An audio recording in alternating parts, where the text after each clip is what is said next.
पिछले 50-60 सालों में, मैं थोड़ा कुछ कहीं पढ़ रहा था, तो 50-60 सालों में ना हमारी फूड क्वालिटी खराब हुई है। न्यूट्रिशन वैल्यूज उसकी कम हुई है। शायद गेहूं तो हम खाते भी नहीं थे। मैंने ऐसा भी सुना है कि आज से 100-150 साल पहले हिंदुस्तान में गेहूं था ही नहीं, बाजरे की रोटी खाते थे। तो ये टाइम है, ठीक है।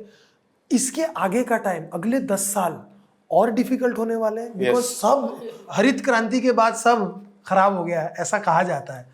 तो आगे के 10 साल हेल्थ वाइज क्या लगता है देश के? तो देखो, आपने जैसे बोला ना कि अगले 10 साल हम तो प्रोग्रेस कर रहे हैं, लेकिन हमारी बॉडी रिग्रेस कर रही है। सबसे बड़ा इश्यू मैं देख रहा हूं इज ओबेसिटी, जो कि रिसर्च पेपर भी मैं आपको दे दूंगा, आप लिंक में डाल देना। और चाइल्ड ओबेसिटी, ये बहुत, बिकॉज आपका जो ओबेसिटी से चीजें शुरुआत होगी, राइट, तो ये फैट परसेंटेज पे फोकस करना थोड़ा हमें ध्यान देना पड़ेगा। उसके लिए वो बहुत जरूरी है। ओबेसिटी से आपके सारी चीजें शुरुआत हो जाएगी। आपके डायबिटीज आ सकता है, आपको हार्ट इश्यूज आ सकते हैं, आप ट्राइग्लिसराइड्स लेवल ऊपर चले गए, चोकअप हो गया, ये हो गया, ये सारी चीजें शुरुआत, ये सब ओबेसिटी से शुरुआत होती है। आपका मेटाबॉलिज्म लो होगा, आपको भूख नहीं लगेगी। फिर आप अब अभी तो कितनी इजी चीजें हो गई, आप ऐप पे ऑर्डर करो, सब चीजें जल्दी आ जाती है और आप देख ही नहीं रहे हो आप क्या खा रहे हो। तो ओबेसिटी मैं बहुत बड़ा इश्यू देख रहा हूँ, और उसके लिए सिर्फ खाने पीने से नहीं, साथ में एक्सरसाइज बहुत जरूरी है। सिर्फ खाने पीने से काम नहीं चलेगा। और हमें ये भी सवाल बहुत आते थे कि अगर मैं एक्सरसाइज नहीं कर रही हूँ तो मुझे क्या ये चीजें लेनी चाहिए?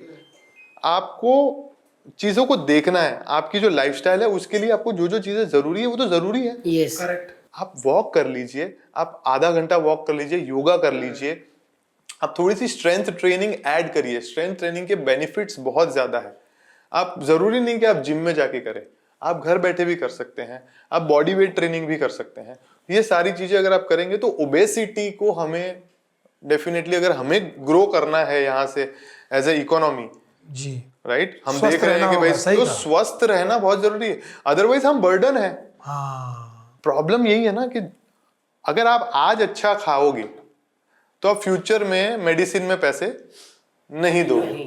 तो आप चूज करो, आपको एज अ फूड खाना है ये या एज अ मेडिसिन खाना है। करेक्ट।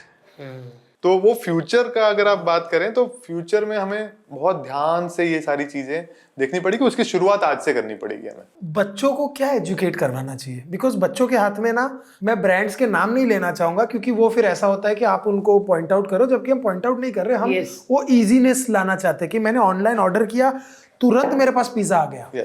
अब वो बच्चा पिज्जा खाता है, जैसे हमारे ही घर में कुछ बच्चे हमारे जो जंक फूड खाते रहते हैं, तो उनको हम अब कैसे बताएं और क्या ऐसी चीज है क्योंकि वो ही है फ्यूचर। हम उन पे बैंक कर रहे हैं जो बैठ के पिज्जा खा रहे हैं। डेफिनेटली उसीवा चाहे 15 दिन में आएगा, लेकिन पिज्जा जो गंदी गंदी चीजें होती है ना भाई, 30 मिनट पे, और उन्होंने कहा होता अगर नहीं देंगे तो 2 पिज्जा देंगे, तो हम कह रहे होते हाय 32 मिनट हो जाए तो 2 पिज्जा मिल जाए। तो देखो, इसमें 5000 साल पहले ना भगवान कृष्ण ने गीता में इसका जवाब दे दिया है। मॉडरेशन की बात की है भगवत गीता में कि आप कोई भी चीज खाओ जो ज्यादा तीखी ना हो, ज्यादा मीठी ना हो, ज्यादा तेल वाली ना हो, ज्यादा सूखी ना हो। ये सारी चीजें भगवत गीता में लिखी हुई है, वही इंप्लीमेंट करना है, बच्चों को यही सिखाना है। अपना फूड को इस तरीके से खाली देख लो ना, आप एनालाइज कर लो, आप स्मार्ट हो। सही कहा, 6ठे अध्याय में ही कहा है ये। तो आप थोड़ा सा, अगर हम स्पिरिचुअल ज्ञान दे रहे हैं तो उसको इम्प्लीमेंट भी तो कराना चाहिए। तो बच्चों को ये दोनों चीजें साथ में अगर हम बताएंगे एग्जाम्पल के साथ में, करेक्ट, तो बेटर है। तो बच्चों को समझाना बहुत मुश्किल है, बहुत ज्यादा, बहुत, क्योंकि वो अभी बच्चे हैं, जब वो थोड़े और बड़े हो जाते हैं फिर रिबेल हो जाते हैं, फिर उनको जो चीज मना करने का हो वही करेंगे, और उस चीज में जब वो 30-32 के होंगे तब उन्हें पता चलेगा कि अरे शिट, ये तो गलती हो गई, ये नहीं करना था। लेकिन आई थिंक जो भी जेंजी है उन्हें बस ये समझना चाहिए कि पिज्जा विज़ा कोई गलत चीज नहीं है, लेकिन रोज खाना, रोज पिज्जा खाना वो गलत है। और साथ में थोड़ा वर्कआउट भी करिए। वर्कआउट करिए। और जब आप वर्कआउट करते हैं ना, जैसे मैं भी, ऐसा नहीं कि मैं पिज्जा नहीं खाता या मैं मीठा नहीं खाता, बट मॉडरेशन में। मैं ऐसा नहीं कि सिंगल लार्ज पिज्जा पूरा मंगवा लिया और मैं पूरा ही चप्पट कर गया। करेक्ट। तो कैलोरी इनटेक पे भी तो ध्यान देना चाहिए कि भाई, मैं आपको थोड़ा सा और थोड़ा हल्का सा साइंस बता देता हूँ इसके पीछे का। कैलोरी इन और कैलोरी आउट। करेक्ट। तो फ्यूल इन, फ्यूल आउट। जितना फ्यूल डालोगे उतना फ्यूल आप मेहनत करोगे तो जलाओगे, राइट। तो बॉडी में जब हम फ्यूल डालते हैं तो वो कैलोरी के रूप में जाएगी, वो एक कैलकुलेशन है। आपको बस ये पता चलना चाहिए कि मेरा बेसल मेटाबॉलिक रेट जो है BMR, राइट, वो कितना है। ओके। उसकी नॉर्मल कैलकुलेशन है, एप्स अवेलेबल है, आप नॉर्मल हाइट और वेट के हिसाब से आपका BMR निकल जाएगा, राइट, और BMI निकल जाएगा, बेसल मेटाबॉलिक इंडेक्स। और BMR मतलब आपको कितनी कैलोरी इनटेक करनी चाहिए आप अगर रेगुलर वर्क कर रहे हैं तो। करेक्ट। और एक होता है टोटल एनर्जी एक्सपेंडिचर, तो TEE जिसको बोलते हैं।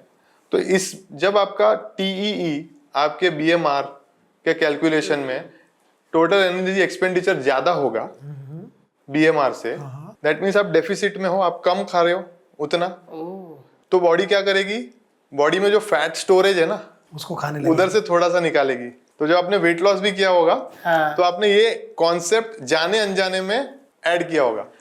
तो मैं ये नहीं बोल रहा हूँ कि आप क्रैश डाइट करिए, आप ये डाइट फॉलो करिए, ये डाइट फॉलो करिए, बट ये बेसिक ध्यान रखिए कि मेरी कैलोरी इनटेक इन, कैलोरी इनटेक आउट। और कैलोरी इनटेक आउट कैसे बढ़ा सकते हो, थोड़ी सी एक्सरसाइज करके, क्योंकि अगर आपने 200 कैलोरी एक्स्ट्रा खाई तो वो 200 जला दो। हमारे पॉडकास्ट के क्लिप्स देखने के लिए इस चैनल को सब्सक्राइब करिए।